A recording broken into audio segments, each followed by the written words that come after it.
Thank you very much, Prof, for joining us. I have to ask you the $64 million question, which of course we all want to know, is whether you think our lockdown in its current form needs to be extended after the 35-day period. We know that our stats for new infections were way over 90 a day on average between that period of 10 to 16. Do you think on day 25 that we'll be seeing more lockdown after day 35?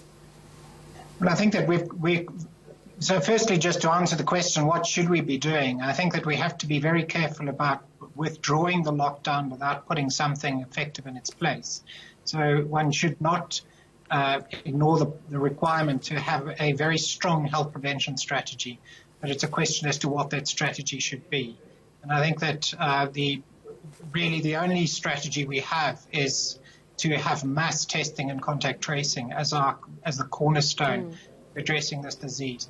Which we will get to in a moment, but I just want to push you a little on whether you think the lockdown in its current form, which is pretty stringent, should be extended past the 35 days. At this stage, with the data available to you, what do you think? I don't think that we should be extending it further, but I don't think that we should withdraw it completely. So I think that we should be looking at moving away from the stringency. I think that we have to open some businesses, because part of actually being able to maintain some kind of strategy long-term in South Africa requires that we have a functioning economy. And unfortunately, the lockdown just destroys the economy. So we can't really have that. So we have to have used the lockdown purely to buy time for a more effective strategy to be put in place. Which by all accounts we seem to have done. One of the things you've just alluded to now around South Korea doing mass testing and contact tracing, you say that our government needs to do that. Well, our government is doing that, but you say it needs to be done, mass testing needs to be done when infections are still low. So my question is, do we still have time to implement that? Are they still low enough?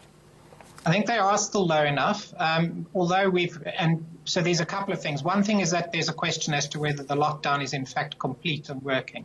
And there is a problem that the lockdown itself is a bit of a leaky bucket, and it may result in new infections despite the lockdowns. That's an important reason to have other approaches. I think that the disease is still manageable. And the testing is escalating, but the question is really whether it's reaching the levels at which it can contain the epidemic and keep control. That's really the important question. And it's not so clear that we are really at those levels yet, but we will have to be at those levels by the end of April. So lockdown is a bit of a leaky bucket, as you say, which brings me on to the next thing that we can perhaps draw on from South Korea that you mentioned in your article.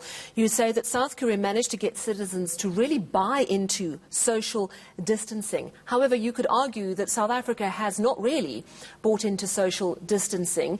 Many people either cannot or will not adhere to social distancing. And let's not forget that SARS, or MERS rather, that outbreak in 2015 taught South Korea an awful lot about the importance of social distancing. We don't have that frame of reference.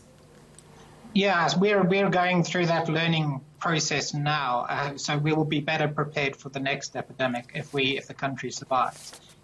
But we do have to adjust now, and it would be better that we learn from other countries rather than having to go through the experience ourselves of failure. So I think that we will be able to achieve certain levels of social distancing, and to the extent that it's going to be difficult in certain communities, they will have to be, we have to work with them for it to happen effectively. And I don't think that it means an aggressive stance in relation to them. They are the most vulnerable in South African society, and therefore our approach to them should be with that in mind. With a focus on a post-lockdown strategy, as you say, we simply cannot carry on with such a stringent lockdown, bearing in mind the massive impact it's having on our economy. So what does it look like to you? What does our post-lockdown, a softer lockdown look like? What industries could we safely or more safely open up after this 35-day period? How would it look to you? So firstly, the sort of the prerequisites for opening up would be those businesses that are in a position to introduce health protocols to protect the workers that need to come in to some sort of work environment. Now, it's important to note not everybody needs to be there. A lot of people can work from home. So I would say that post-lockdown, we should continue with the approach that people should work from home, must work from home if they can. But for the certainly the larger businesses, they're in a strong position to be able to implement health protocols more effectively. But I think that it's going to be those businesses that one can be sure of, we can be certain are in a position to implement health protocols that will be the quickest to open. I don't expect that the country will take a huge risk in opening where it's not clear. Give me an example of where you think the hugest risk would be. Well, I think that if we've got employers who just who force their workers to come in, don't offer them proper protection, and they're in an environment in which it's easy for them to infect each other or for customers to infect them.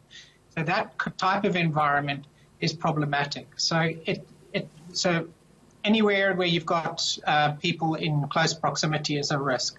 So what you would want to do is to be able to say, if people are coming into work, what is the protective clothing that they must have on, masks, etc. How are they distanced in the workplace? Is there a rotation of people who come into the office?